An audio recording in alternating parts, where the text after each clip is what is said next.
ఈరోజు అనుకోకుండా నా అదృష్టం కొద్ది మన ప్రముఖ వాస్తు సిద్ధాంతి గారు ఎల్లంబార్ వాస్తు సిద్ధాంతి గారు మస్తాన్ రావు గారు మోపిదేవి నుండి బాపట్ల వెళ్తూ వెళ్ళి వస్తా రావడం జరిగింది.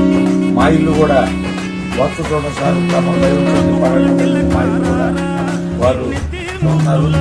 అలాగే ఎవరైనా ఏదైనా వాస్తు సమస్యలతో బాధపడుతుంది, ఆరోగ్యంతో బాగుంటారు 100% ఖచ్చితంగా వాస్తు జరుగుతుంది, ఆరోగ్యం బాగుపడతారు.